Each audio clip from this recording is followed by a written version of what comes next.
ಪ್ರಸಾದ್ ಅವರ ಮನೆಯಲ್ಲಿ ಯಾವಾಗಲೂ ಏನೋ ಒಂದು ಹಡಾಹುಡಿ ಇರುತ್ತದೆ. ಅದಕ್ಕೆ ಕಾರಣ ಆ ಮನೆಯ ಮೂವರು ಸೊಸೆಯರ ಅಭಿರುಚಿಗಳು. ಒಂದು ದಿನ ಮಧ್ಯಾಹ್ನ ಅತ್ತೆ ಶಾರದಾ ಹಾಲಲ್ಲಿ ಕೂತ್ಕೊಂಡಿರುವಾಗ ಅಡಿಗೆ ಮನೆಯಲ್ಲಿ ಈ ಮೂವರು ಅರಗಿತ್ತಿರ ನಡುವೆ ದೊಡ್ಡ ಚರ್ಚೆ ನಡೀತಾ ಇರುತ್ತೆ. ಏನೇವನಿ ಅಂಜಲಿ, ಈ ದಿನ ಹೇಗಾದ್ರೂ ನಾವು ನಮ್ಮ ಚಾಕ್ಲೇಟ್ ಪಾನಿಪುರಿ ತಿನ್ಲೇಬೇಕು. ನನಗಂತೂ ಆ ಎಣ್ಣೆಯಲ್ಲಿ ಚೆನ್ನಾಗಿ ಕರಿದ ಗುಂಡನೆ ಪುರಿನ ಬಾಯಲ್ಲಿ ಹಾಕೊಂಡು ಬರ್ತಾ ಇರುವ ಶಬ್ದನ ಕೇಳ್ಬೇಕು ಅಂತಿದ್ಯೆ. ಆ ಪುರಿ ಕರ್ಕರ ಅಂತ ಇದ್ರೆ ನಂಗೆ ನಿಜಕ್ಕೂ ನಿದ್ರೇನೆ ಬರಲ್ಲ. ಅಬ್ಬೇ, ಬರೀ ಪೂರಿ ತಿಂದ್ರೆ ಏನ್ ಲಾಭ ಅಕ್ಕ? ನಿಜಕ್ಕೂ ಆ ಪೂರಿ ಒಳಗಡೆ ಇರುವ ದಟ್ಟವಾದ ಡಾರ್ಕ್ ಚಾಕ್ಲೇಟ್ ಸಿರಪ್ ಹಾಕಿ ಮೇಲೆ ವೈಟ್ ಚಾಕ್ಲೇಟ್ ಚೂರನ್ನ ಹಾಕೊಂಡು ತಿಂದ್ರೆ ಬರುವ ಸ್ವರ್ಗ ನಿಂಗೇನ್ ಗೊತ್ತು? ನನ್ಗಂತೂ ಆ ಚಾಕ್ಲೇಟ್ ನೆನೆಸ್ಕೊಂಡ್ರೇನೆ ಬಾಯಲ್ಲಿ ಜೊಲ್ ಸುರಿಯುತ್ತೆ. ಈ ದಿನ ಚಾಕ್ಲೇಟ್ ಇಲ್ದಿದ್ರೆ ನಾನು ಅಡಿಗೆ ಮಾಡಲ್ಲ. ನೀವಿಬ್ರು ಬಾಯಿ ಮುಚ್ತೀರಾ? ಆ ಕಡೆ ಸಿಹಿನೂ ಇಲ್ಲ, ಈ ಕಡೆ ಸಪ್ಪೆನೂ ಇಲ್ಲ. ನಿಜವಾಗಿ ಪಾನಿಪುರಿ ಅಂದ್ರೆ ಆ ಪಾನಿನೇ ಅಲ್ವಾ ಮುಖ್ಯ? ಘಾಟವಾದ ಪುದೀನ, ಕೊತ್ತಂಬರಿ, ನಿಂಬೆ ರಸ, ಕಪ್ಪುಪ್ಪು ಹಾಕಿದ ಆ ಹಸಿ ಪಾನಿಯನ್ನ ಪೂರಿಯೊಳಗೆ ತುಂಬಿ ಬಾಯಿಯೊಳಗೆ ಹಾಕೊಂಡ್ರೆ ಮೂಗಿನಿಂದ ನೀರ್ ಬರ್ಬೇಕು. ಅದು ನಿಜವಾದ ಮಜಾ. ನನಗೆ ಆ ಘಾಟದ ಪಾನಿ ಮಾತ್ರನೇ ಬೇಕು. ಮತ್ತೆ ಈಗ ಹೇಗೋ ಹೇಳಿ, ಅತ್ತೆಯವರೇನೋ ಹೊರಗಡೆ ತಿನ್ನೋದಕ್ಕೆ ಬಿಡೋದಿಲ್ಲ. ಚಾಕ್ಲೇಟ್ ಪಾನಿಪುರಿ ಅಂತ ಹೇಳಿದ್ರೆ ಅಪಚಾರವೇನು ಅಂತಾರೆ, ಬಾಯ್ ಹಾಳು ಮಾಡ್ಕೋತಾರೆ. ಮತ್ತೆ ಒಂದು ಕೆಲ್ಸ ಮಾಡೋಣ, ನಾವು 3 ಗಂಡಂದ್ರಿನ ಬೇಡ್ಕೊಂಡು ಆ ಚಾಕ್ಲೇಟ್ ಪಾನಿಪುರಿ ಹತ್ರ ಪಾರ್ಸೆಲ್ ತರ್ಸೋಣ. ಯಾರಿಗೆ ಇಷ್ಟ ಬಂದ ಭಾಗ ಅವ್ರು ತಿನ್ನೋಣ. ಅನಾಮಿಕಾ ಅಕ್ಕ, ನೀನು ಪೂರಿ ತಿನ್ನೋ. ಅಂಜಲಿ, ನೀನು ಪಾನಿ ಕುಡಿದ್ಬಿಡು, ನಾನು ಚಾಕ್ಲೇಟ್ ನೆಕ್ತೀನಿ. ಚೆನ್ನಾಗಿ ಪ್ಲಾನ್ ಮಾಡ್ದೇವನಿ. ಆದ್ರೆ ನಮ್ಮ 3 ಗಂಡಂದ್ರು ಆ ಅತ್ತೆಯರ ಕಳ್ಳ ನೋಟನ ತಾಟ್ಕೊಂಡು ಹೇಗೆ ತಗೊಂಡ್ಬರ್ತಾರೆ ಅಂತೀಯಾ? ಅಲ್ಲೇ ದೊಡ್ಡ ಸಮಸ್ಯೆ ಇದೆ. ಆ ಸಮಯದಲ್ಲಿ ಹಾಲ್ ನಲ್ಲಿ ಪ್ರಸಾದ್ ಶಾರದಾ ಕೂತ್ಕೊಂಡು ಮಾತಾಡ್ತಾ ಇರ್ತಾರೆ. ಪ್ರಸಾದನಿಗೆ ಸ್ವಲ್ಪ ಕಿವುಡು, ಶಾರದಂಗೆ ಪ್ರತಿ ವಿಷಯದಲ್ಲೂ ಅನುಮಾನ ಹೆಚ್ಚು. ಅಡುಗೆ ಮನೆ ಕಡೆಯಿಂದ ಬರ್ತಾ ಇರುವ ಗುಸಗುಸುವನ್ನು ಶಾರದಾ ಗಮನಿಸುತ್ತಾಳೆ. ಏನು ಅಂದ್ರೆ, ಕೇಳ್ತಾ ಇದ್ದೀರಾ? ಅಡುಗೆ ಮನೆಯಲ್ಲಿ 3 ಸೊಸೆಯರು ಸೇರಿ ಏನೋ ಪ್ಲಾನ್ ಹಾಕ್ತಾ ಇದ್ದಾರೆ. ಈ ಮಧ್ಯ ಇವರ ನಡವಳಿಕೆ ಚೆನ್ನಾಗಿಲ್ಲ. ರಾತ್ರಿ ಕೂಡ ಏನೋ ಚಾಕ್ಲೇಟ್ ಗೊಂಬೆ ಕನಸಿಗೆ ಬರ್ತಾ ಇದೆ ಅಂತ 2ನೇ ಸೊಸೆ ಅವನಿ ಒಂದೇ ಸಮನೆ ಗಲಾಟೆ ಮಾಡ್ತಾ ಇದ್ದಾಳೆ. ಏನೋ ತೋಟದಲ್ಲಿ ಹಾಗಲಕಾಯಿ ಕೊಯ್ತಾ ಇದ್ದಾರಾ? ಸರಿ ಬಿಡು, ಸಾಯಂಕಾಲ ಹುಳಿ ಮಾಡೋ ಅನ್ನು, ನಂಗೆ ತುಂಬಾ ಇಷ್ಟ. ಹಾಗಲಕಾಯಿ ಅಲ್ಲ, ನುಗ್ಗೆಕಾಯಿ. ನಿನ್ ಕಿವಿ ಸೇದ್ ಹೋಗ. ನಾನ್ ಹೇಳ್ತಾ ಇದ್ರೆ ಇನ್ನೇನೋ ಕೇಳ್ತೀಯ? ಆ ಸೊಸೆ 3 ಸೇರಿ ನಮ್ಮ ಮಕ್ಕಳನ್ನ ಏನೋ ದಾರಿ ಬದಲಿಸ್ತಾ ಇದ್ದಾರೆ. ಅಷ್ಟರಲ್ಲಿ 3 ಮಕ್ಕಳು ರಮೇಶ್, ಸುರೇಶ್, ಅರುಣ್ ಹಾಲ್ಗೆ ಬರ್ತಾರೆ. ಅವರನ್ನು ನೋಡುತ್ತಲೇ 3 ಸೊಸೆಯರು ಅಡುಗೆ ಮನೆಯಿಂದ ಸನ್ನೆ ಮಾಡಲು ಪ್ರಾರಂಭಿಸುತ್ತಾರೆ. ಅನಾಮಿಕಾ ರಮೇಶನಿಗೆ ಪೂರಿ ಹಾಗೆ ಕೈಯನ್ನು ತಿರುಗಿಸಿ ತೋರಿಸ್ತಾಳೆ. ಅವನಿ ಸುರೇಶನಿಗೆ ಚಾಕ್ಲೇಟ್ ತಿಂತಾರ ಹಾಗೆ ನಾಲ್ಗೆ ತೆಗೆದು ತೋರಿಸ್ತಾಳೆ. ಅಂಜಲಿ ಅರುಣ್ಗೆ ಪಾನಿ ಕುಡಿತಾ ಇರೋ ಹಾಗೆ ಗಂಟಲು ನೇವರಿಸುತ್ತಾ ತೋರಿಸ್ತಾಳೆ. ಅಪ್ಪ, ಹೊರಗಡೆ ಹೊಲಕ್ ಹೋಗಿ ತುಂಬಾ ದಿನವಾಗಿದೆ. ನಾನು ಸುರೇಶ್ ಅರುಣ್ ಸೇರಿ ಒಂದ್ಸಲ ಟೌನ್ಗೆ ಹೋಗಿ ಗೊಬ್ಬರ ತಗೊಂಬರೋಣ ಅಂತ ಇದ್ದೀನಿ. ಗೊಬ್ಬರನ ಈ ಬಿಸಿಲಿನಲ್ಲ 3 ಹೋಗ್ಬೇಕಾ? ಅದಕ್ಕೆ ಒಬ್ಬರು ಹೋದ್ರೆ ಸರಿ ಹೋಗಲ್ವಾ? ಅದಲ್ಲಮ್ಮ, ಆ ಹೊಸ ರೀತಿಯ ಗೊಬ್ಬರ ಬಂದಿದೆ ಅಂತೆ. ಅದಕ್ಕೆ 3 ಸೈನು ಬೇಕು ಅಂದಿದ್ದಾರೆ ಸೊಸೈಟಿಯಲ್ಲಿ. ಅದಕ್ಕೆ ನಾವೆಲ್ಲ ಸೇರಿ ಹೋಗ್ತಾ ಇದೀವಿ. ಹೌದು ಅಮ್ಮ, ನಾವು ಬೇಗ ಬಂದ್ಬಿಡ್ತೀವಿ. ತಂದೆಗೇನಾದ್ರು ಬೇಕಾ? ಅರೆ ಅರುಣ್, ಬರುವಾಗ ನನಗಾಗಿ ಆಯುರ್ವೇದ ಶಾಪ್ ಇಂದ ಕಿವಿಲಿ ಹಾಕೊಳ್ಳುವ ಆ ಹನಿ ಔಷಧಿ ತಗೊಂಬಾರು. ನಿಮ್ಮ ಅಮ್ಮನ ಧ್ವನಿ ನನಗೆ ಇತ್ತೀಚೆಗೆ ಕೇಳಿಸ್ತಾನೆ ಇಲ್ಲ. ನನ್ನ ಗಂಟ್ಲು ನಿಮ್ಗೆ ಕೇಳಿಸಲ್ಲ ಬಿಡಿ. ಸರಿ, ನೀವು ಹೇಳಿದ್ರೆ ನಂಬ್ತಾ ಇದ್ದೀನಿ ಹೊರತು ಬೇಗ ಹೋಗಿ. ದಾರಿಯಲ್ಲಿ ಮತ್ತೆ ಆ ಪಾನಿಪುರಿ ಗಾಡಿ ಹತ್ರ ನಿಲ್ಬೇಡಿ. ಈ ಮಧ್ಯ ಚಾಕ್ಲೇಟ್ ಪಾನಿಪುರಿ ತಿಂದು ಪಕ್ಕದ ಮನೆ ಪಾರ್ವತಿ ಮಗಂಗೆ ಮೋಷನ್ ಆಯ್ತಂತೆ. ಅಮ್ಮ, ಅಮ್ಮಂಗಾಗ್ಲೇ ವಾಸನೆ ತಿಳಿದೋಯ್ತು. ಹಾಗೆ ಅಂದುಕೊಂಡು ರಮೇಶ್, ಹಾಗೆ ಅಮ್ಮ, ನಾವೇನು ತಿನ್ನಲ್ಲ ಹಾಗೆ ಹೇಳಿ 3 ಮಕ್ಕಳು ಹೊರಗೆ ಬರುತ್ತಲೇ ಸೊಸೆರು 3 ಹಿಂದಿನ ಬಾಗಿಲಿನಿಂದ ತೋಟದೊಳಗೆ ಓಡ್ಕೊಂಡು ಬರ್ತಾರೆ. ಅಲ್ಲಿ 3 ಜೊತೆಗಳು ರಹಸ್ಯವಾಗಿ ಮಾತನಾಡ್ಕೋತಾರೆ. ಏನು ಅಂದ್ರೆ, ರಮೇಶ್, ನೀವು ಟೌನ್ಗೆ ಹೋಗ್ತಿದ್ದೀರಲ್ಲ, ಖಚಿತವಾಗಿ ಆ ಚಾಕ್ಲೇಟ್ ಪಾನಿಪುರಿ ಪಾರ್ಸೆಲ್ ತಗೊಂಡ್ಬರ್ಬೇಕು. ನನಗಾಗಿ ಅಂತ ಹೇಳಿ ಗಾಡಿಯವನಿಗೆ ಪೂರ್ತಿಗೆ ಕರ್ಕರ ಅನ್ನುವ ಪಾನಿಪುರಿನ ಹಾಕಿ ಕೊಡಿ. ಮೆತ್ತಗಿದ್ರೆ ನಾನ್ ನಿಜಕ್ಕೂ ಒಪ್ಕೊಳ್ಳಲ್ಲ. ಏನವ್ನಿ, ನಿನ್ ಕೂಡ ಅದೇ ಬೇಕಾ? ನನ್ ವಿಷಯ ನಿಮಗ್ ಗೊತ್ತಲ್ಲ ಸುರೇಶ್. ಆ ಪೂರಿಯೊಳಗೆ ಚಾಕ್ಲೇಟ್ ಸಿರಪ್ ಹೆಚ್ಚು ಹಾಕು ಅಂತ ಹೇಳಿ. ಆದ್ರೆ ಆ ಚಾಕ್ಲೇಟ್ ಸೀಸೆ ಕೂಡ ತಗೊಂಬನ್ನಿ. ನನ್ಗಂತೂ ಚಾಕ್ಲೇಟ್ ಸ್ಮೆಲ್ ಬಂದ್ರೇನೆ ಪ್ರಾಣ ಎದ್ದು ಬರುತ್ತೆ. ಅರುಣ್, ನನಗಾಗಿ ಪಾನಿ ಇದೆ ನೋಡು, ಅದನ್ನ ಸ್ಪೆಷಲ್ ಆಗಿ ಘಾಟಾಗಿ ಮಾಡ್ಸು. ನಿಜಕ್ಕೂ ಆ ನೀರಿನಲ್ಲಿ ಪುದೀನ ಹೆಚ್ಚಾಗಿ ಹಾಕ್ಸು. ನಾನು 1 ಹನಿ ಕೂಡ ಬಿಡದೆ ಕುಡಿಬೇಕು. ಮತ್ತೆ ಅಮ್ಮೋ, ಅಮ್ಮನ ಕಣ್ಣಿಗೆ ಬಿದ್ರೆ ನಾವೆಲ್ಲ ಚರ್ಮ ಸುಲಿತಾಳೆ. ಆದ್ರೂ ನಿಮ್ಗಾಗಿ ಸಾಹಸ ಮಾಡೋದು ತಪ್ಪಲ್ಲ. ಸರಿ ಬಿಡು, ಪ್ಲಾನ್ ಪ್ರಕಾರ ನಾನು ಪೂರಿ ಹಿಡ್ಕೋತೀನಿ. ಸುರೇಶ್ ಚಾಕ್ಲೇಟ್ ಸೀಸನ ಜೇಬಲ್ಲಿ ಬಚ್ಚಿಕೋತಾನೆ. ಅರುಣ್ ಪಾನಿ ಪ್ಯಾಕೆಟ್ ನ ತನ್ನ ಬೈಕ್ ಸೀಟ್ ಕೆಳಗೆ ಇಡ್ತಾನೆ. ಯಾರಿಗೂ ಅನುಮಾನ ಬರಲ್ಲ. Perfect idea. ಬನ್ನಿ ತಮ್ಮಂದ್ರೆ, ಇನ್ನು ಅಮ್ಮ ಬಂದ್ಬಿಡ್ತಾಳೆ. ಹಾಗೆ 3 ಸೋದರರು ಟೌನ್ಗೆ ಹೊರಡುತ್ತಾರೆ. ಇನ್ನು ಶಾರದಾ ಮನೆಯೊಳಗೆ ಅಡ್ಗೆ ಮನೆಯೊಳಗೆ ಹೋಗ್ತಾಳೆ. ಸೊಸೆಯರು ಮೂವರು ಗಾಬರಿಯಿಂದ ಸಾಮಾನು ತುಳಿತಾ ಇರೋ ಹಾಗೆ ನಟಿಸುತ್ತಾರೆ. ಏನೇ ಅನಾಮಿಕಾ, ಈ ದಿನ ಏನೋ ವಿಚಿತ್ರ ವಾಸನೆ ಬರ್ತಾ ಇದೆ ಮನೆಯಲ್ಲಿ. ಆ ರೂಮಿನ ಮೂಲೆಯಲ್ಲಿ ಏನ್ ಬಚ್ಚಿಟ್ಟಿದ್ದೀರಾ? ಏನಿಲ್ಲ ಅತ್ತೆ, ಅದು ಕೇವಲ ತೋಟದಲ್ಲಿ ಬೆಳೆದ ಗುಲಾಬಿ ಹೂಗಳ ವಾಸನೆ. ಗುಲಾಬಿ ಹೂಗಳ ವಾಸನೆನಾ? ಅದು ಚಾಕ್ಲೇಟ್ ಆಗಿ ಬರ್ತಾ ಇದೆ ಏನಕ್ಕೆ? ಏನೋ ನಿಮ್ಮ ಪದ್ಧತಿ ನನಗೇನು ಇಷ್ಟ ಇಲ್ಲ. ನಾನು ಪೂಜೆ ಮಾಡ್ತಾ ಇದ್ರೆ ನೀವು ಅಲ್ಲಿ ಗುಸಗುಸ ಆಡ್ತಾ ಇದ್ದೀರಾ. ಸರಿ ಬಿಡು, ನಾನು ಸ್ವಲ್ಪ ಹೊತ್ತು ಮಲ್ಕೋತೀನಿ, ನನ್ನನ್ನ ಡಿಸ್ಟರ್ಬ್ ಮಾಡ್ಬೇಡಿ. ಹಾಗೆ ಅತ್ತೆ, ನೀವು ಹಾಯಾಗಿ ಮಲ್ಕೊಳ್ಳಿ. ಮಾವಂಗಿ ಕೂಡ ಸ್ವಲ್ಪ ವಿಶ್ರಾಂತಿ ಅಗತ್ಯವಲ್ಲ. ಏನೇ ಶಾರದಾ, ನನ್ನ ಹನಿ ಔಷಧಿನ ಬೇಗ ತಗೊಂಬ ಅಂತ ಹೇಳಿ ಮಕ್ಕಳ ಹತ್ರ, ಇಲ್ಲ ಅಂದ್ರೆ ನನ್ ಕಿವಿನಲ್ಲಿ ಯಾವ್ದೋ ಜರಿ ಹೋದ ಹಾಗಿದೆ. ಜರಿ ಅಲ್ಲ, ನಿಮ್ ತಲೆಲಿರೋ ಹುಚ್ಚು. ಹೋಗಿ ಮಲ್ಕೊಳ್ಳಿ. ಇನ್ನು ಶಾರದಾ ಪ್ರಸಾದ್ ಇಬ್ಬರು ಮಲಗುವ ರೂಮಿನೊಳಗೆ ಹೋಗುತ್ತಲೇ ಸೊಸೆಯರು ಮೂವರ ಮುಖದಲ್ಲಿಯೂ ಆನಂದ ಬೆಳಗುತ್ತದೆ. ಇನ್ನು ಅವರ ಎದುರು ನೋಟ ಶುರುವಾಗುತ್ತದೆ. ಗಂಟೆ ಕಳೆಯುತ್ತಾ ಇರುತ್ತದೆ. ಕಡೆಗೆ ಸಾಯಂಕಾಲ 4 ಗಂಟೆಗೆ ಬೈಕ್ ಶಬ್ದ ಕೇಳಿಸುತ್ತೆ. ಮಕ್ಕಳು ಮೂವರು ಕಳ್ಳರ ಹಾಗೆ ಮನೆಯೊಳಗೆ ಕಾಲಿಡುತ್ತಾರೆ. ತಂದ್ರ ತಗೋ, ಕರ್ಕರ ಅನ್ನೋ ಪೂರಿ. ದಾರಿನಲ್ಲಿ ಒಂದು ಪೂರಿ ಕೂಡ ಒಡೆಯದ ಹಾಗೆ ಪ್ರಾಣಕ್ಕಿಂತ ಜಾಗ್ರತೆಗೆ ತಗೊಂಡ್ಬಂದಿದ್ದೀನಿ. ಮತ್ತೆ ನನ್ನ ಚಾಕ್ಲೇಟ್ ಅಲ್ಲಿ ಸುರೇಶ್, ತಗೋ, ಲಂಡನ್ ಇಂದ ಬಂದ ಟಾರ್ಕ್ ಚಾಕ್ಲೇಟ್ ಸಿರಪ್ ನನ್ನ ಎದೆಲ್ಲಿ ಬಚ್ಚಿಟ್ಕೊಂಡು ತಂದಿದ್ದೀನಿ. ಅರುಣ್, ನನಗ್ ಪ್ರಾಣವಾದ ಪಾನಿಯಲ್ಲೇ ತಗೋ, ಘಾಟಾದ ಪುದೀನ ಪಾನಿ. ದಾರಿನಲ್ಲಿ ಗಾಡಿ ಸ್ಪೀಡ್ ಬ್ರೇಕರ್ ಮೇಲೆ ಹೋಗ್ತಾ ಇದ್ರೆ ಎಲ್ಲಿ ಒಡೆದೋಗುತ್ತೋ ಅಂತ ನನ್ನ ಜೇಬೆಲ್ಲ ಒದ್ದಾಯ್ತು ಗೊತ್ತಾ. ಆದ್ರೂ ಸರಿ, ನಿನಗಾಗಿ ತಂದಿದ್ದೀನಿ. ಸೂಪರ್. ಇನ್ನು ತಡವೇನಕ್ಕೆ, ಅಡಿಗೆ ಮನೆಯೊಳಗೆ ಪ್ಲೇಟ್ ಜೋಡಿಸ್ಕೊಳ್ಳೋಣ. ಹಾಗೆ ಅನ್ನತ ಮೂವರು ಸೊಸೆಯರು ಮಕ್ಕಳು ಅಡಿಗೆ ಮನೆಯೊಳಗೆ ಸೇರಿ ಆ ಚಾಕ್ಲೇಟ್ ಪಾನಿಪುರಿ ತಯಾರಿ ಪ್ರಾರಂಭಿಸುತ್ತಾರೆ. ಟೇಬಲ್ ಮೇಲೆ ಸಾಮಾನುಗಳನ್ನು ಜೋಡಿಸುತ್ತಾರೆ. ನೋಡಿದ್ರ ಎಷ್ಟು ಗಟ್ಟಿಯಾಗಿದೆಯಾ ಪೂರಿ? ಶಬ್ದ ನೋಡು, ಟಕ್. ನನಗೆ ಕೇವಲ ಪೂರಿ ಮಾತ್ರನೇ ಇದ್ರೆ ಸಾಕು. ನಿಲ್ಸೋಕ, ಅದರಲ್ಲಿ ಚಾಕ್ಲೇಟ್ ಸಿರಪ್ ಆಗ್ಬೇಕಲ್ಲ. ಹಾಗನ್ನತ್ತ ಸೀಸ ತೆಗೆದುಕೊಂಡು ಪೂರಿ ತುಂಬಾ ಕಪ್ಪನೆ ಚಾಕ್ಲೇಟ್ ಸಿರಪ್ ಸುರಿಯುತ್ತಾಳೆ. ಅಬ್ಬಾ, ಆ ಸ್ಮೆಲ್ ನೋಡು, ನನಗಂತೂ ಎಲ್ಲ ಚಾಕ್ಲೇಟ್ ಸೀಸ ಕುಡಿಬೇಕು ಅನಿಸ್ತಾ ಇದೆ. ಈಗ ನನ್ನ ಸರದಿ. ಹಾಗೆ ಎಂದು ಪಾನಿ ಕವರನ್ನ ಕತ್ತರಿಸಿ ಪೂರಿಯೊಳಗಿರುವ ಚಾಕ್ಲೇಟ್ ಜೊತೆ ಹಸಿರಾದ ಘಾಟಾದ ಪಾನಿಪುರಿಯನ್ನು ತುಂಬಿಸುತ್ತಾಳೆ. ಆಹಾ, ಸಿಹಿ ಚಾಕ್ಲೇಟ್, ಖಾರವಾದ ಪಾನಿ, ನಿಜಕ್ಕೂ ಅದ್ಭುತ. ಸರಿ, ಹಾಗಾದ್ರೆ ಈಗ ಯಾರು ಯಾವ ಭಾಗ ತಿನ್ಬೇಕು ಮೊದ್ಲೇ ಅಂದ್ಕೊಂಡಿದೀವಲ್ಲ. ನನಗೆ ಪೂರ್ತಿಯಾಗಿ ಚೂರುಗಳು ಬೇಕು. ನನಗೆ ಅವಳಗಿರುವ ಚಾಕ್ಲೇಟ್ ಸಿರಪ್ ಬೇಕು. ನನಗೆ ಪಾನಿ ಕುಡಿಬೇಕು ಅನ್ನಿಸ್ತಾ ಇದೆ. ಅರೆ ಸುರೇಶ್, ಅರುಣ್, ಇವರ ವಿಚಿತ್ರ ಕೋರಿಕೆ ನೋಡ್ತಾ ಇದ್ರೆ ನನ್ಗೆ ಹುಚ್ಚಾಗುತ್ತೋ.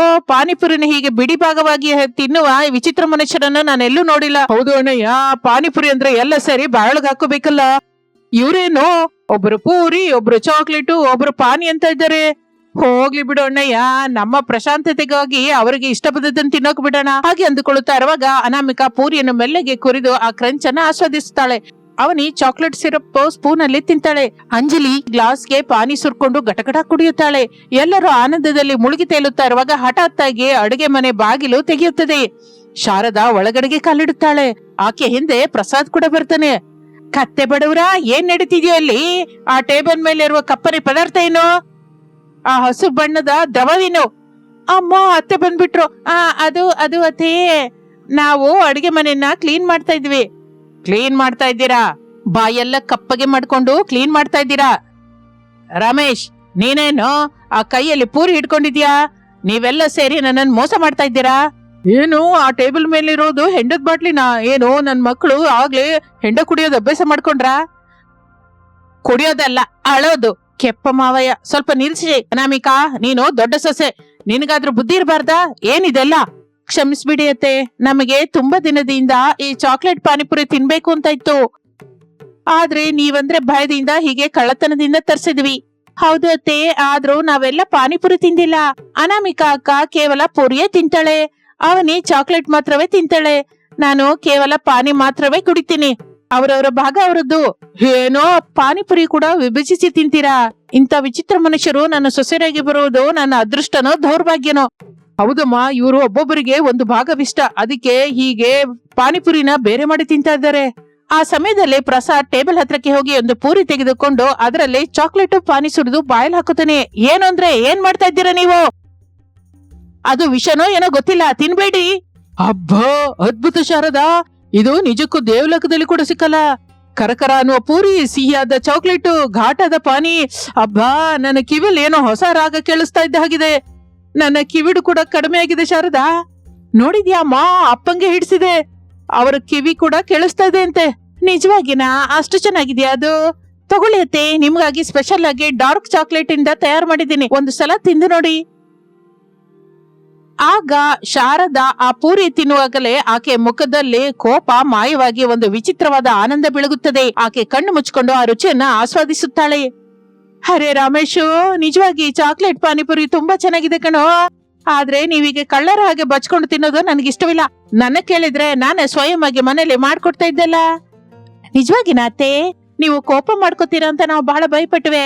ಕೋಪ ಮಾಡ್ಕೊಳ್ಳೋದೇನಕ್ಕೆ, ನಿಮ್ಮ ಮೂವರು ರುಚಿನೂ ವಿಚಿತ್ರವಾಗಿದ್ರು ಹೀಗೆ ಕಲಿತು ಬೆರೆತು ತಿನ್ನೋದು ನನಗೆ ಇಷ್ಟವಾಗಿದೆ. ಅನಾಮಿಕಂಗೆ ಪೂರಿ, ಅವನಿಗೆ ಚಾಕ್ಲೇಟು, ಅಂಜಲಿಗೆ ಪಾನಿ. ನಿಮ್ಮ ಮೂವರು ಒಗ್ಗಟ್ಟೆ ಈ ಚಾಕ್ಲೇಟ್ ಪಾನಿಪುರಿ ರುಚಿನ ಹೆಚ್ಚಿಸಿದೆ. ಶಾರದಾ, ನಂಗೆ ಇನ್ನೊಂದೆರಡು ಪೂರಿ ಕೊಡು ಅಂತ ಹೇಳಿ ನಿನ್ ಸೊಸೆಯರ್ಗೆ. ನನಗೆ ಕಿವಿ ಸರಿಯಾಗಿ ಕೇಳಿಸ್ಬೇಕು ಅಂದ್ರೆ ಈ ದಿನವೆಲ್ಲ ಇದೇ ತಿನ್ಬೇಕು ಏನೋ. ಸಾಕು ಬಿಡಿ, ಸಾಕು, ಕಿವಿ ಕೇಳಿಸ್ತಾ ಇದೆ ಅಲ್ಲ, ಇನ್ನು ಆಸೆ ಪಡಬೇಡಿ. ನಾಳೆಯಿಂದ ನಮ್ಮ ಮನೆಯಲ್ಲಿ ದಿನವೂ ಸಾಯಂಕಾಲ ಈ ವಾರಗಿತ್ತಿರ ಚಾಕ್ಲೇಟ್ ಪಾನಿಪುರಿನೇ ಮಾಡ್ಲೇಬೇಕು. ಹಾಗೆ ಆ ದಿನದಿಂದ ಆ ಊರಿನಲ್ಲಿ ಪ್ರಸಾದ್ ಶಾರದರ ಮನೆಯಲ್ಲಿ ಪ್ರತಿ ಸಾಯಂಕಾಲ ಚಾಕ್ಲೇಟ್ ಪಾನಿಪುರಿ ಪರಿಮಳಗಳು ಹರಡುವುದು ಪ್ರಾರಂಭವಾಗುತ್ತದೆ. ಮೂವರು ಸೊಸೆಯರು ತಮಗೆ ಇಷ್ಟ ಬಂದ ಭಾಗವನ್ನು ಹಂಚಿಕೊಂಡು ಸಂತೋಷದಿಂದ ಜೀವಿಸುತ್ತಾರೆ. ಚಾಕ್ಲೇಟ್ ಪಾನಿಪುರಿ ಆ ಕೂಡು ಕುಟುಂಬಕ್ಕೆ ಮತ್ತಷ್ಟು ಐಕ್ಯತೆಯನ್ನು, ಮಧುರವಾದ ನಗುವನ್ನು ಕೊಡುತ್ತದೆ. ಇದು ಇಂದಿನ ಕತೆ. ಮತ್ತೊಂದು ಆಸಕ್ತಿಕರ ಕತೆ ಜೊತೆ ಮತ್ತೆ ಸೇರೋಣ. Thank you for watching. ಏನು ಅಂದ್ರೆ ಹೇಗ್ರಿ ನಮ್ಮ ಪರಿಸ್ಥಿತಿ, ದಿನ ದಿನಕ್ಕೂ ಹೊತ್ತು ಕಳೆಯೋದೇ ಕಷ್ಟವಾಗಿದೆ. ಮಕ್ಕಳೇನೋ ಅವ್ರ ಕೆಲ್ಸದಲ್ಲಿ ಅವರಿದ್ರು, ಸಂಪಾದನೆ ಸಾಕಾಗ್ತಾ ಇಲ್ಲ. ಈ ಮನೆ ಖರ್ಚುಗಳು, ನಮಗ್ ಬರ್ತಾ ಇರುವ ಆದಾಯ ಸ್ವಲ್ಪವೂ ಹೊಂದ್ತಾ ಇಲ್ಲ ರೀ. ನೆನ್ನೆ ಕೂಡ ಕಿರಾಣ ಅಂಗಡಿ ಸುಬ್ಬರಾವ್ ಬಂದು ಮನೆ ಮುಂದೆ ನಿಂತು ಸಾಲಕ್ಕಾಗಿ ಗಟ್ಟಿಯಾಗಿ ಅರ್ಚ್ತಾ ಇದ್ರೆ ನನಗೆ ಪ್ರಾಣ ಹೋದಾಗಾಯ್ತು. ಊರಲ್ಲಿ ತಲೆ ಎತ್ತಿಕೊಂಡು ತಿರುಗಾಡ್ದೆ ಹೋಗ್ತಾ ಇದ್ದೀನಿ. ನನಗ ಅರ್ಥವಾಗ್ತಿದೆ ಶಾರದಾ, ನನಗೂ ಆ ದುಃಖ ಇದೆ. ಆದ್ರೆ ಏನ್ ಮಾಡ್ತೀನಿ ಹೇಳು, ನನಗೇನೋ ವಯಸ್ಸಾಗಿ ಹೋಗ್ತಾ ಇದೆ. ಮುಂಚಿನ ಹಾಗೆ ಕೂಲಿ ಕೆಲಸಕ್ಕೆ ಹೋಗಲಾರೆ. ನಮ್ಮ ಮಕ್ಕಳು ಸುರೇಶು, ರಮೇಶು, ಅರುಣು ಮೂವರು ಹಗಲು ರಾತ್ರಿ ಕಷ್ಟಪಡ್ತಾ ಇದ್ದಾರೆ. ಆದ್ರೆ ನಮ್ಮ ದುರದೃಷ್ಟ ಏನೋ, ಅವರಿಗೆ ತಕ್ಕ ಕೆಲಸ ಸಿಗ್ತಾ ಇಲ್ಲ. ಆ ಸಾಲದವರ ಗಲಾಟೆ ತಡಿಲಾರ್ದೆ ಹೋಗ್ತಾ ಇದ್ದೀನಿ. ಅವ್ರ ಮುಂದೆ ದೋಷಿಯಾಗಿ ನಿಲ್ಲೋದು ನನ್ನಿಂದ ಆಗ್ತಾ ಇಲ್ಲ. ಹಾಗೆ ಮನೆಯಲ್ಲಿ ವಾತಾವರಣ ಯಾವಾಗಲೂ ವಿಷಾದವಾಗಿಯೇ ಇರುತ್ತದೆ. ದೊಡ್ಡ ಸೊಸೆ ಅನಾಮಿಕಾ, ಎರಡನೇ ಸೊಸೆ ಅವನಿ, ಮೂರನೇ ಸೊಸೆ ಅಂಜಲಿ, ಈ ಮೂವರು ಅಡಿಗೆ ಮನೆಯಲ್ಲಿ ಕೂತ್ಕೊಂಡು ಏನೋ ತೀವ್ರವಾಗಿ ಆಲೋಚಿಸ್ತಾ ಇರ್ತಾರೆ. ನೋಡಿ ಅವನಿ, ನೋಡಿ ಅಂಜಲಿ, ಹಾಗೆ ಕೈ ಕಟ್ಟಿ ಕುಳಿತುಕೊಂಡ್ರೆ ಲಾಭವಿಲ್ಲ. ಅತ್ತೆ ಮಾವಯ್ಯ ಪಡ್ತಾ ಇರುವ ದುಃಖ ನಾನು ಕಣ್ಣಾರೆ ನೋಡಲಾರ್ದೆ ಹೋಗ್ತಾ ಇದ್ದೀನಿ. ಅವರು ಈ ವಯಸ್ಸಲ್ಲಿ ಪ್ರಶಾಂತವಾಗಿ ಕೂತ್ಕೊಂಡು ವಿಶ್ರಾಂತಿ ತಗೋಬೇಕಾಗಿದ್ದು ಹೋಗಿ ಈ ಕಷ್ಟಗಳೇನೋ ಅವರಿಗೆ. ನಾವು ಏನೋ ಒಂದು ಮಾಡಬೇಕು. ಈ ಮನೆ ಜವಾಬ್ದಾರಿ ನಾವು ಕೂಡ ಹಂಚ್ಕೋಬೇಕು.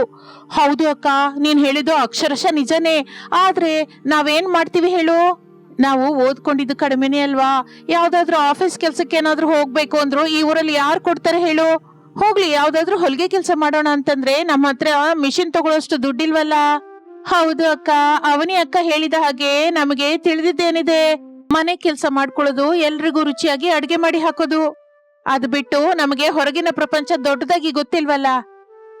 ಅಡ್ಗೆ, ಹೌದು ಅಂಜಲಿ, ಅಡ್ಗೆ ಮಾಡೋದಲ್ವ ನಮ್ಗೆ ಚೆನ್ನಾಗಿ ಗೊತ್ತಿರೋದು.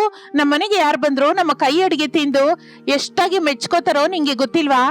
ಅತ್ತೆಯ ಮಸಾಲೆಗಳು, ಅವನಿ ತರಕಾರಿ ಹಚ್ಚುವ ರೀತಿ, ನಿನ್ನ ಕೈಯ ಘಮಘಮ. ನನ್ಗೊಂದು ಅದ್ಭುತವಾದ ಆಲೋಚನೆ ಬಂತು. ನಾವು ಏನಕ್ಕೆ ಒಂದು ಚಿಕ್ಕ ಬಿರಿಯಾನಿ ಸೆಂಟರ್ ಇಟ್ಕೋಬಾರ್ದು? ಆಗ ಅವನಿ ಅಂಜಲಿ ಇಬ್ಬರು ಒಂದೇ ಸಲಕ್ಕೆ ಆಶ್ಚರ್ಯ ಹೋಗುತ್ತಾರೆ. ಬಿರಿಯಾನಿ ಸೆಂಟರಾ? ನಾವಾ? ಹೆಂಗಸ್ರಲ್ವಾ, ಎಲ್ಲಿ ಇಡ್ತೀವಿ ಅಕ್ಕ? ಅದಕ್ಕೆ ಬೇಕಾದಷ್ಟು ಬಂಡವಾಳ ಬೇಕು, ಸಾಮಾನು ಬೇಕು, ಜಾಗ ಬೇಕು. ದುಡ್ಡೆಲ್ಲಿಂದ ಬರುತ್ತೆ? ಅದೇ ಆಲೋಚಿಸ್ತಾ ಇದ್ದೀನಿ ಅವನಿ. ನಮ್ಮ ಮನೆ ಊರಿನ ಮಧ್ಯದಲ್ಲಿಯೇ ಮೇನ್ ರೋಡ್ ಮೇಲೆ ಇದೆ ಅಲ್ವಾ? ಮನೆ ಮುಂದೆ ಇರುವ ಒಂದು ಚಿಕ್ಕ ಜಾಗದಲ್ಲಿ ಚಿಕ್ಕ ಚಪ್ರ ಹಾಕಿ ಚಿಕ್ಕದಾಗಿ ಶುರು ಮಾಡೋಣ. ಬಾಡಿಗೆ ಕಟ್ಟುವ ಕೆಲಸ ಉಳಿಯುತ್ತೆ. ಮೊದಲು ಕಡಿಮೆ ಬಂಡವಾಳದಿಂದ ಮಾಡೋಣ. ನಮ್ಮ ಮೂವರ ಶ್ರಮ, ಅತ್ತೆಯರ ಸಲಹೆ ಇದ್ರೆ ಸಾಕು. ಹಾಗೆ ಅಂದುಕೊಂಡು ಮೂವರು ಸೇರಿ ತಕ್ಷಣ ಅತ್ತೆ ಶಾರದಾಳ ಹತ್ರಕ್ಕೆ ಹೋಗ್ತಾರೆ. ಅತ್ತೆ, ನಿಮಗೆ ಒಂದು ಮುಖ್ಯವಾದ ವಿಷಯ ಹೇಳಬೇಕು. ನಾವು ಒಂದು ನಿರ್ಣಯಕ್ಕೆ ಬಂದಿದ್ದೀವಿ. ಏನಮ್ಮ ಅನಾಮಿಕಾ, ಏನಾಯ್ತು? ಎಲ್ರು ಹೀಗೆ ಒಂದೇ ಸಲ ಬಂದಿದ್ರಿ, ಮನೇಲಿ ಏನಾದ್ರು ನಡೀತಾ? ಅತ್ತೆ, ನಾವು ಏನಕ್ಕೆ ನಮ್ಮ ಮನೆ ಮುಂದೆ ಒಂದು ಚಿಕ್ಕ ಬಿರಿಯಾನಿ ಗಾಡಿ ಇಟ್ಕೋಬಾರ್ದು? ನಾವು ಮೂರು ಚೆನ್ನಾಗಿ ಅಡಿಗೆ ಮಾಡ್ತೀವಲ್ಲ, ನೀವು ಕೂಡ ಮಸಾಲೆ ರುಬ್ಬೋದ್ರಲ್ಲಿ ಸಹಾಯವಾಗಿರ್ತೀರಾ. ಇದರಿಂದ ನಮ್ಮ ಸಾಲ ತೀರಿ ಹೋಗುತ್ತೆ.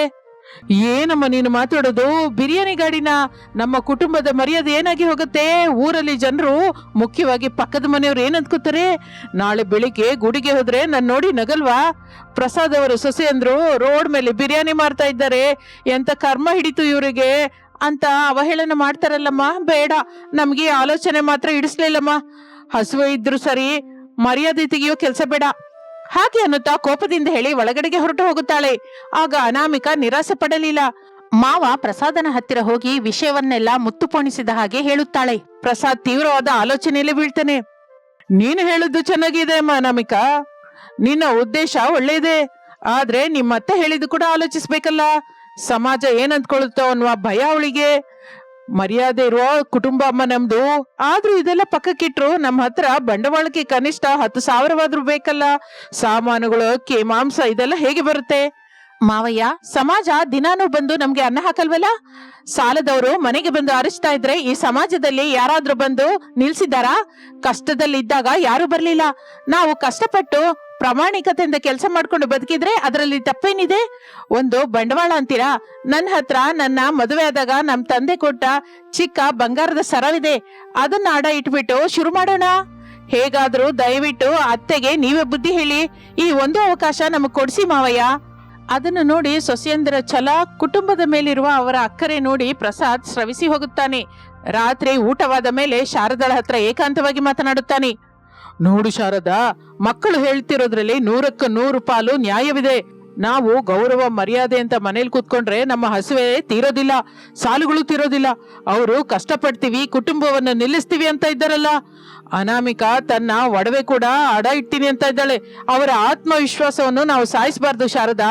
ಕನಿಷ್ಠ ಅವರ ಪ್ರಯತ್ನಕ್ಕಾದ್ರೂ ನಾವು ಆಧಾರವಾಗಿರ್ಬೇಕು. ಅದನ್ನು ಕೇಳಿದ ನಂತರ ಶಾರದಾ ರಾತ್ರಿ ಹೊತ್ತು ಬಹಳ ಆಲೋಚಿಸುತ್ತಾಳೆ. ತನ್ನ ಹಳೆ ಕಾಲದ ಕಟ್ಟುಪಾಡುಗಳಿಗಿಂತ ಕುಟುಂಬದ ಭವಿಷ್ಯತ್ತೆ ಮುಖ್ಯವೆಂದು ಗ್ರಹಿಸುತ್ತಾಳೆ. ಕಡೆಗೆ ಮನಸ್ಸು ಬದಲಾಯಿಸ್ತಾಳೆ. ಮಾರನೇ ದಿನ ಬೆಳಿಗ್ಗೆ ಸೊಸೆಯರನ್ನು ಕರೆಸ್ತಾಳೆ. ಅನಾಮಿಕಾ, ರಾತ್ರಿ ನಿಮ್ಮ ಮಾವಯ್ಯ ನನ್ನ ಹತ್ರ ಮಾತಾಡಿದ್ರು. ನೀನ್ ಹೇಳಿದ್ದು ನಿಜಾನೇ ಕಣೆ. ನನ್ನ ಹಳೆ ಕಾಲದ ಆಲೋಚನೆಯಿಂದ ನಿಮ್ಮ ಉತ್ಸಾಹಕ್ಕೆ ನೀರೆರಚಿದೆ. ಸರಿ, ನೀವು ಅಂದ್ಕೊಂಡ ಹಾಗೆ ಬಿರಿಯಾನಿ ವ್ಯಾಪಾರ ಮಾಡೋಣ. ಜನರ ಮಾತುಗಳು ನಮಗೆ ಬೇಡ. ನನ್ನಿಂದಾದಷ್ಟು ಸಹಾಯ ನಾನು ಮಾಡ್ತೇನೆ. ನನ್ನ ಸೀಕ್ರೆಟ್ ಮಸಾಲಾ ನಾನೇ ರುಬ್ಬಿಕೊಡ್ತೀನಿ. ಏನೇನ್ ಬೇಕೋ, ಹೇಗೆ ಶುರು ಮಾಡ್ಬೇಕೋ ಹೇಳಿ. ಹಾಗೆ ಅನ್ನುತ್ತಲೇ ಅನಾಮಿಕಾ, ಅವನಿ, ಅಂಜಲಿ ಎಷ್ಟೋ ಸಂತೋಷಿಸುತ್ತಾರೆ. ಅವರ ಮುಖದಲ್ಲಿ ಹೊಸ ಬೆಳಕು ಕಾಣಿಸುತ್ತದೆ. ಅತ್ತೆ, ನಾವು ಮಾಮೂಲಿಯಾಗಿ ಎಲ್ಲರೂ ಮಾಡುವ ಚಿಕನ್ ಬಿರಿಯಾನಿ ಅಲ್ಲದೆ ಸ್ವಲ್ಪ ವೆರೈಟಿಯಾಗಿ ಮಾಡೋಣ. ನಮ್ಮ ಊರಿನಲ್ಲಿ ಯಾರೂ ಮಾಡದ ವಿಧಾನದಿಂದ, ಅಂದ್ರೆ 5 ರೀತಿಯ ಬಿರಿಯಾನಿ ಮಾಡೋಣ. 5 ರೀತಿದ? ಏನಮ್ಮ ಅದು? ಅಷ್ಟು ತರದ್ದು ನಮ್ಮಿಂದ ಆಗುತ್ತೆ ಅಂತೀಯಾ? ಹೌದು ಅತ್ತೆ. Chicken biryani, mutton biryani, fish biryani, ಏಡಿಗಳ ಬಿರಿಯಾನಿ, ಹಾಗೆ ಎಗ್ ಬಿರಿಯಾನಿ, ಹೀಗೆ 5 ರೀತಿಯ ನಮ್ಮ ಮೆನುನಲ್ಲಿದ್ರೆ ಎಲ್ರಿಗೂ ಹಿಡಿಸುತ್ತೆ. ಅದು ಅಲ್ಲದೆ ನಮ್ಮ ಊರಿನ ಕೊನೆಯಲ್ಲಿ ದೊಡ್ಡ ಕೆರೆ ಇದೆಯಲ್ಲ, ಅಲ್ಲಿ ಫ್ರೆಶ್ ಆಗಿ ಫಿಶ್ಗಳು, ಏಡಿಗಳು ಸಿಕ್ಕುತ್ತಲ್ಲ. ನೀನ್ ಹೇಳಿದ್ದು ಚೆನ್ನಾಗಿದೆ ಅಮ್ಮ. ಏಡಿಗಳ ಬಿರಿಯಾನಿ, ಫಿಶ್ ಬಿರಿಯಾನಿ ನಮ್ಮೂರಿನಲ್ಲಿ ಎಲ್ಲೂ ಸಿಕ್ಕಲ್ವಲ್ಲ. ಸರಿಯಾಗಿ ಆಲೋಚಿಸಿದೆ ಅನಾಮಿಕಾ. ಹಾಗೆ ಎಲ್ಲರೂ ಸೇರಿ ಕೆಲಸವನ್ನು ಶುರು ಮಾಡುತ್ತಾರೆ. ಅನಾಮಿಕಾ ತನ್ನ ಸರವನ್ನು ಅಡವಿಟ್ಟು ಸ್ವಲ್ಪ ದುಡ್ಡು ತಗೊಂಡ್ಬರ್ತಾಳೆ.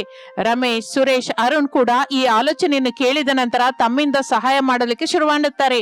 ಒಂದು ದೊಡ್ಡ ಬೋರ್ಡ್ ಬರೆಸಿ ಇಡುತ್ತಾರೆ, ಅತ್ತೆ ಸೊಸೆಯರು 5 ರೀತಿಯ ಬಿರಿಯಾನಿ ಅಂತ.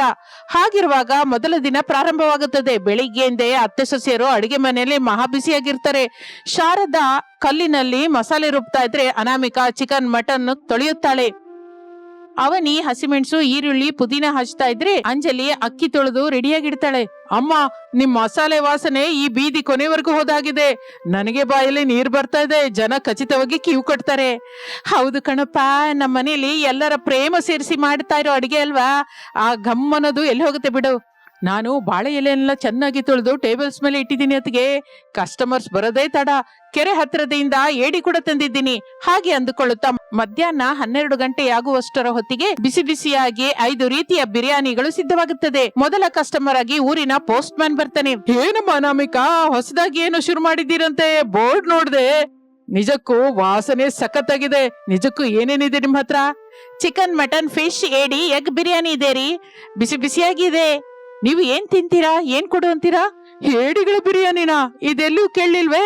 ಚಿಕನು ಮಟನು ದಿನವೂ ತಿನ್ನೋದೇ ಅಲ್ವಾ? ಸರಿ, ನನಗೊಂದು ಪ್ಲೇಟು ಏಡಿಗಳ ಬಿರಿಯಾನಿ ಕೊಡು ಅನ್ನುತ್ತಲೇ ಅಂಜಲಿ ಎಷ್ಟೋ ಶುಭ್ರದಿಂದ ಬಾಳೆ ಎಲೆ ಹಾಕಿ ಘಮಘಮ ಅನ್ನುವ ಏಡಿಗಳ ಬಿರಿಯಾನಿ ಬಡಿಸುತ್ತಾಳೆ.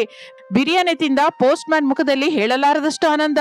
ಅದ್ಭುತ ಅಮ್ಮ, ಈ ಏಡಿಗಳ ಖಂಡದಲ್ಲಿ ನಿಮ್ಮ ಮಸಾಲೆ ಎಷ್ಟು ಚೆನ್ನಾಗಿ ಅಂಟಿದ್ಯೋ. ಈ ಊರಿನಲ್ಲಿ ಇಷ್ಟು ವರ್ಷದಲ್ಲಿ ಇಷ್ಟು ರುಚಿಕರವಾದ ಬಿರಿಯಾನಿ ನಾನ್ ತಿಂದಿಲ್ಲ. ನಾಳೆಯಿಂದ ನನ್ನ ಪೋಸ್ಟ್ ಆಫೀಸ್ ಅವರೆಲ್ಲರಿಗೂ ನಿಮ್ಮ ಹತ್ರವೇ ಮಧ್ಯಾಹ್ನದ ಊಟ. ಆ ಬಾಯಿ ಈ ಬಾಯಿಂದ ಸೇರಿ ಆ ಬಿರಿಯಾನಿಯ ರುಚಿ ಊರೆಲ್ಲ ಹರಡುತ್ತದೆ. ಮುಖ್ಯವಾಗಿ ಏಡಿಗಳ ಬಿರಿಯಾನಿ, ಫಿಶ್ ಬಿರಿಯಾನಿಗಾಗಿ ಜನ ಮೈಮೇಲೆ ಬೀಳುತ್ತಾರೆ. ದಿನವೂ 5 ರೀತಿಯ ಬಿರಿಯಾನಿಗಳು ಮಾಡುವುದು, ಮಧ್ಯಾಹ್ನ 2 ಗಂಟೆಗೆಲ್ಲ ಎಲ್ಲ ಮಾರಾಟವಾಗುವುದು ನಡೀತಾ ಇರುತ್ತದೆ. ಒಂದು ದಿನ ರಾತ್ರಿ ವ್ಯಾಪಾರ ಮುಗಿದ ನಂತರ 3 ಸೊಸೆಯರು ಅತ್ತೆ ಸೇರಿ ಲೆಕ್ಕ ಹಾಕೋತಾ ಇರ್ತಾರೆ.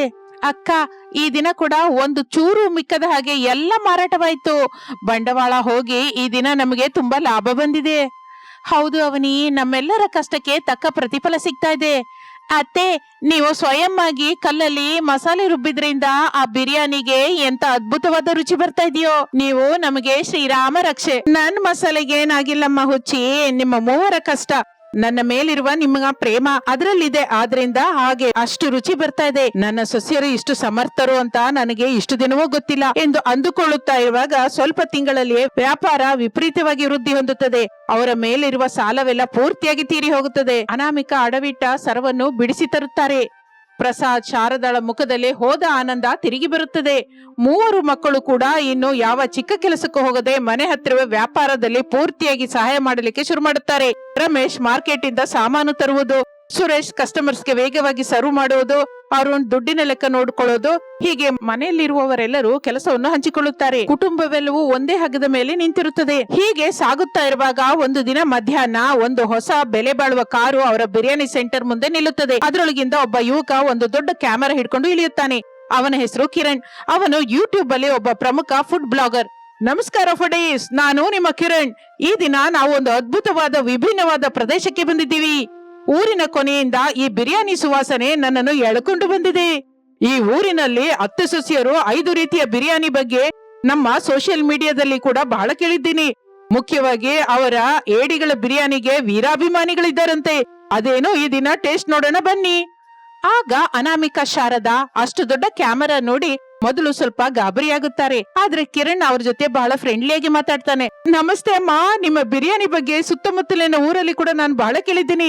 ನನಗೆ ಆ 5 ರೀತಿಯ ಬಿರಿಯಾನಿಯನ್ನು ಒಂದೇ ಎಲೆ ಮೇಲೆ ಸ್ವಲ್ಪ ಸ್ವಲ್ಪ ಹಾಕಿ ಬಡಿಸ್ತೀರಾ? ತಪ್ಪದೆ ಸ್ವಾಮಿ, ಕೂತ್ಕೊಳ್ಳಿ. ಆಗ ಕಿರಣ್ ಕ್ಯಾಮೆರಾದಲ್ಲಿ ಆ ಬಿರಿಯಾನಿಗಳ ಬಣ್ಣವನ್ನು ತೋರಿಸುತ್ತಾ ಒಂದೊಂದೇ ಟೇಸ್ಟ್ ಮಾಡೋದಕ್ಕೆ ಶುರು ಮಾಡುತ್ತಾನೆ. ಮುಖ್ಯವಾಗಿ ಏಡಿಗಳ ಬಿರಿಯಾನಿ ತಿಂದ ಮೇಲೆ ಅವನ ಕಣ್ಣು ಆಶ್ಚರ್ಯದಿಂದ ದೊಡ್ಡದಾಗುತ್ತದೆ. Wow, what it is, keep it up. ನಿಜವಾಗಿ ಹೇಳ್ತಾ ಇದ್ದೀನಿ ಫ್ರೆಂಡ್ಸ್, ನೀವು ಎಷ್ಟೋ 5 ಸ್ಟಾರ್ ಹೋಟೆಲ್ ಅಲ್ಲಿ ತಿಂದಿದ್ದೀನಿ ಹೊರತು ಈ ಮನೆಯ ಅಡಿಗೆ ರುಚಿ ಮುಂದೆ ಅವೆಲ್ಲ ಏನೂ ಇಲ್ಲ. ಮುಖ್ಯವಾಗಿ ಈ ಏಡಿಗಳ ಬಿರಿಯಾನಿ, ಈ ಗರಂ ಮಸಾಲೆ ಘಾಟು ಅದ್ಭುತ ಅಷ್ಟೇ. ಅಮ್ಮನವರೇ, ಈ ಐಡಿಯಾ ಯಾರದ್ದು? ಇಷ್ಟೊಂದು ವೆರೈಟಿ ಹೇಗೆ ಮಾಡ್ತಾ ಇದ್ದೀರಾ? ಇದೆಲ್ಲ ನನ್ನ ಸೊಸೆ ಐಡಿಯಾ ಸ್ವಾಮಿ. ದೊಡ್ಡ ಸೊಸೆ ಅನಾಮಿಕಳ ಆಲೋಚನೆಯಿಂದ ಶುರುವಾಯ್ತು ವ್ಯಾಪಾರ. ಅವರೇ ಇದೆಲ್ಲ ನೋಡ್ಕೋತಾ ಇದ್ದಾರೆ. ನಾನು ಕೇವಲ ಅವರಿಗೆ ಮಸಾಲೆ ಮಾತ್ರ ರುಬ್ಬಿ ಕೊಡ್ತೀನಿ. ಆಗ ಕಿರಣ್ ತಕ್ಷಣ ಅನಾಮಿಕಾ, ಅವನಿ, ಅಂಜಲಿಯರ ಇಂಟರ್ವ್ಯೂ ತೆಗೆದುಕೊಳ್ಳುತ್ತಾನೆ. ಹಾಗಿರುವಾಗ 2 ದಿನದ ನಂತರ ಕಿರಣ್ ಕೊಟ್ಟ ಆ ಇಂಟರ್ವ್ಯೂ ವಿಡಿಯೋ ಯೂಟ್ಯೂಬ್ ಅಲ್ಲಿ ವಿಪರೀತವಾಗಿ ವೈರಲ್ ಆಗುತ್ತದೆ. ಕೆಲವು ಲಕ್ಷಗಳ ವ್ಯೂಸ್ ಬರುತ್ತದೆ. ಇನ್ನು ಆ ವಿಡಿಯೋ ನೋಡಿ ಕೇವಲ ಸುತ್ತಮುತ್ತಲಿನ ಊರಿನಿಂದಲೇ ಅಲ್ಲ, ಪಕ್ಕದ ಜಿಲ್ಲೆಯಿಂದ ಕೂಡ, ನಗರಗಳಿಂದ ಕೂಡ ಜನಗಳು ಕಾರಿನಲ್ಲಿ ಬರುವುದು ಶುರು ಮಾಡುತ್ತಾರೆ. ಆ ಮನೆಯ ಮುಂದಿರುವ ಚಿಕ್ಕ ಚಪ್ಪರ ಸರಿ ಹೋಗುವುದಿಲ್ಲ. ಈಗ ಜನ ವಿಪರೀತವಾಗಿ ರಶ್ ಆಗಿದ್ದರಿಂದ ನಿಲ್ಲೋದಕ್ಕೆ ಕೂಡ ಸ್ಥಳ ಇರಲಿಲ್ಲ. ಒಂದು ದಿನ ರಾತ್ರಿ ಪ್ರಸಾದ್ ಕುಟುಂಬ ಸಭ್ಯರನ್ನೆಲ್ಲ ಕೂರಿಸಿ ಮಾತನಾಡುತ್ತಾನೆ. ನೋಡ್ರಮ್ಮ, ಜನ ದಿನ ದಿನಕ್ಕೂ ವಿಪರೀತವಾಗಿ ಬರ್ತಾ ಇದ್ದಾರೆ, ಹೆಚ್ಚಾಗಿ ಹೋಗ್ತಾ ಇದ್ದಾರೆ. ಈ ಚಿಕ್ಕ ಚಪ್ರ ಅಷ್ಟು ಸರಿ ಹೋಗ್ತಾ ಇಲ್ಲ. ಕಸ್ಟಮರ್ಸ್ ನಿಂತ್ಕೊಂಡು ತಿಂದು ಹೋಗ್ತಾ ಇದ್ದಾರೆ. ಅದು ನನಗೆ ದುಃಖ ಅನ್ಸುತ್ತಮ್ಮ. ನಮ್ಮ ಪಕ್ಕದಲ್ಲಿರುವ ಖಾಲಿ ಜಾಗ ಮಾರ್ತಾ ಇದ್ದಾರಂತೆ. ಅದನ್ನ ಕೊಂಡ್ಕೊಂಡು ನಾವು ಒಂದ್ ದೊಡ್ಡ ಹೋಟೆಲ್ ಕಟ್ಟಿದ್ರೆ ಹೇಗಿರುತ್ತೆ? ಅಪ್ಪ, ನೀವ್ ಹೇಳಿದ್ದು ನಿಜನೇ. ನಮ್ಮ ಬಿಸ್ನೆಸ್ ಈಗ ಬೇರೆ ಸ್ಥಾಯಿಗೆ ಹೋಗಿದೆ. ನಾವು ಈಗ ಅದನ್ನ ಒಂದು ದೊಡ್ಡ ರೆಸ್ಟೋರೆಂಟ್ ಆಗಿ ಮಾಡ್ಬೇಕು. ಹೌದು ಮಾವಯ್ಯ, ನಾವೆಲ್ಲ ಈಗ ಜಾಗ ಕೊಂಡ್ಕೊಳ್ಳೋದಕ್ಕೆ, ಬಿಲ್ಡಿಂಗ್ ಕಟ್ಟೋದಕ್ಕೆ ಸಾಕಷ್ಟು ದುಡ್ಡು ಕೂಡ ಬ್ಯಾಂಕ್ ಅಲ್ಲಿ ಇಟ್ಟಿದೀವಿ. ನಾವು ಧೈರ್ಯವಾಗಿ ಮುಂದೆ ಹೆಜ್ಜೆ ಇಡಬಹುದು. ಹಾಗೆ ಅಂದುಕೊಂಡು ಕುಟುಂಬವೆಲ್ಲ ಏಕಗ್ರೀವವಾಗಿ ನಿರ್ಣಯಿಸುತ್ತದೆ. ತಕ್ಷಣ ಪಕ್ಕದಲ್ಲಿರುವ ಸ್ಥಳ ಕೊಂಡ್ಕೊಂಡು ಒಂದು ಅಂದವಾದ, ವಿಶಾಲವಾದ ದೊಡ್ಡ ರೆಸ್ಟೋರೆಂಟ್ ಕಟ್ಟುತ್ತಾರೆ. ಅದಕ್ಕೆ ಹಳೆ ಹೆಸರನ್ನೇ ಇಟ್ಟು ಅತ್ತೆ ಸೊಸೆಯರು 5 ರೀತಿಯ ಬಿರಿಯಾನಿ ಎಂದು ಬಣ್ಣ ಬಣ್ಣದ ಲೈಟ್ ಗಳಿಂದ ದೊಡ್ಡದಾಗಿ ಬೋರ್ಡ್ ಇಡುತ್ತಾರೆ. ರೆಸ್ಟೋರೆಂಟ್ ಪ್ರಾರಂಭೋತ್ಸವಕ್ಕೆ ಆ ಬ್ಲಾಗರ್ ಕಿರಣ್ ನ ಪ್ರತ್ಯೇಕವಾಗಿ ಆಹ್ವಾನಿಸುತ್ತಾರೆ. ಕಿರಣ್ ಕೈಯಿಂದನೇ ರಿಬ್ಬನ್ ಕಟ್ ಮಾಡಿ ಪ್ರಾರಂಭೋತ್ಸವವನ್ನು ಅಂಗರಂಗ ವೈಭವವಾಗಿ ನಡೆಸುತ್ತಾರೆ. ಬಹಳ ಸಂತೋಷವಾಗಿದೆ ಮಾ. ಒಂದು ಚಿಕ್ಕ ಚಪ್ಪರದಲ್ಲಿ ಶುರುವಾದ ನಿಮ್ಮ ಪ್ರಯಾಣ ಇಷ್ಟು ದೊಡ್ಡ ರೆಸ್ಟೋರೆಂಟ್ ತನಕ ಬಂದು ನಿಂತಿದೆ. ನಿಮ್ಮೆಲ್ಲರ ಒಗ್ಗಟ್ಟೇ ಇದಕ್ಕೆ ಪ್ರಧಾನ ಕಾರಣ. ನೀವು ಎಷ್ಟೋ ಜನ ಮಹಿಳೆಯರಿಗೆ ಆದರ್ಶ. ಹಾಗೆ ರೆಸ್ಟೋರೆಂಟ್ ಯಾವತ್ತು ಕಸ್ಟಮರ್ಸ್ ಇಂದ ಕಿಟಕಿಟ ಆಡ್ತಾ ಇರುತ್ತದೆ. ಕಸ್ಟಮರ್ಸ್ ಹೆಚ್ಚಾದರೂ ಅನಾಮಿಕಾ, ಅವನಿ, ಅಂಜಲಿ ಅಡಿಗೆ ರುಚಿ ಮಾತ್ರ ಕಡಿಮೆ ಆಗದೆ ಸ್ವಯಂ ಆಗಿ ನಿಂತು ನೋಡ್ಕೋತಾ ಇರ್ತಾರೆ. ರಮೇಶ್, ಸುರೇಶ್, ಅರುಣ್ ವ್ಯಾಪಾರ ನಿರ್ವಹಣೆ ಸಿಬ್ಬಂದಿಯನ್ನು ನೋಡ್ಕೋತಾ ಇರ್ತಾರೆ. ಇನ್ನು ಶಾರದಾ ಪ್ರಸಾದ್ ಪ್ರಶಾಂತವಾಗಿ ಕ್ಯಾಶ್ ಕೌಂಟರ್ ಹತ್ರ ಕೂತ್ಕೊಂಡು ಬಂದ ಪ್ರತಿ ಕಸ್ಟಮರ್ಸ್ ನ ಆಪ್ಯಾಯಿಂದ ನಗುತ್ತಾ ಮಾತನಾಡುತ್ತಾರೆ. ಒಂದು ದಿನ ಶಾರದಾ ವಿಶ್ರಾಂತಿಯ ಸಮಯದಲ್ಲಿ ಅನಾಮಿಕಳ ಕೈಯನ್ನು ಆಪ್ಯಾಯತೆಯಿಂದ ಹಿಡಿದುಕೊಳ್ಳುತ್ತಾಳೆ. ಅನಾಮಿಕಾ, ಆ ದಿನ ನೀನು ನಿನ್ನ ಒಡವೆ ಆಡಬಿಟ್ಟು ಆ ನಿರ್ಣಯ ತೆಗೆದುಕೊಳ್ಳದೆ ಇದ್ದಿದ್ರೆ, ಆ ದಿನ ನಾನು ಮರ್ಯಾದೆ ಅಂತ ಅಡ್ಡಪಡಿಸಿದಿದ್ರೆ ಈ ದಿನ ನಾವು ಇಷ್ಟು ಗೌರವಯುತವಾಗಿ ಬದುಕ್ತಾನೆ ಇರ್ಲಿಲ್ಲ. ನೀನು ನನ್ನ ಸೊಸೆ ಅಲ್ಲಮ್ಮ, ಈ ಮನೆಯನ್ನ ನಿಂತ ನನ್ನ ದೊಡ್ಡ ಮಗಳು. ಅತ್ತೆ, ಇದು ನನ್ನೊಬ್ಬಳ ವಿಜಯವಲ್ಲ, ಅವನಿ, ಅಂಜಲಿಯರ ಕಷ್ಟ, ನೀವು ಮಾಡಿದ ಮಸಾಲೆ, ಮಾವಯ್ಯ ಕೊಟ್ಟ ಧೈರ್ಯ, ನಾವೆಲ್ಲರೂ ಸೇರಿಸಿ ಮಾಡಿದ ವಿಜಯವಿದು. ಕುಟುಂಬವೆಲ್ಲ ಒಟ್ಟಾಗಿದ್ದರೆ ಎಂತ ಕಷ್ಟವನ್ನಾದ್ರೂ ಜಯಿಸಬಹುದು ಎಂದು ನಾವೇ ನಿರೂಪಿಸಿದಿವಿ. ಹೌದು ಅಕ್ಕ, ನಾವ್ ಯಾವಾಗ್ಲೂ ಹೀಗೆ ಒಬ್ಬರಿಗೊಬ್ರು ಜೊತೆಯಾಗಿರ್ಬೇಕು. ನಮ್ಮ 5 ರೀತಿಯ ಬಿರಿಯಾನಿ ಹಾಗೆ ನಾವು 5 ಅತ್ತೆ ಮಾವ 3 ಸೊಸೆಯರು ಯಾವಾಗಲೂ ಹೀಗೆ ಒಗ್ಗಟ್ಟಾಗಿದ್ದರೆ ನಮಗೆ ಯಾವತ್ತಿಗೂ ಆನಂದವೇ ಆನಂದ. ಆ ಕುಟುಂಬ ತಮ್ಮ ಕಷ್ಟಗಳೆಲ್ಲವನ್ನು ತಮ್ಮ ಕೈಯಿಂದ ದಾಟಿಸಿ ಸ್ವಶಕ್ತಿಯಿಂದ ನಿಂತು ಎಲ್ಲರಿಗೂ ಆದರ್ಶವಾಗಿ ನಿಲ್ಲುತ್ತದೆ. ಒಂದು ಕಾಲದಲ್ಲಿ ಹೊತ್ತು ಕಳೆಯದೆ ಸಾಲದವರಿಗೆ ಭಯಪಟ್ಟು ಬದುಕಿದ ಆ ಕುಟುಂಬ ಈಗ 10 ಜನಕ್ಕೆ ಕೆಲಸ ಕೊಡುತ್ತಾ ಆನಂದದಿಂದ, ಸಂತೋಷದಿಂದ, ಗೌರವದಿಂದ ಜೀವಿಸುತ್ತದೆ. ಹಾಗೆ 10 ಸೊಸೆಯರು 5 ರೀತಿಯ ಬಿರಿಯಾನಿ ಆ ಊರಿಗೆ ಒಂದು ಐಕಾನ್ ಆಗಿ, ಒಂದು ಬ್ರ್ಯಾಂಡ್ ಆಗಿ ಬದಲಾಗುತ್ತದೆ. ಇದು ಇಂದಿನ ಕತೆ. ಮತ್ತೊಂದು ಆಸಕ್ತಿಕರ ಕತೆ ಜೊತೆ ಮತ್ತೆ ಸೇರೋಣ. ಅಲ್ಲಿಯವರೆಗೂ ವಿರಾಮ. ನಮಸ್ತೆ.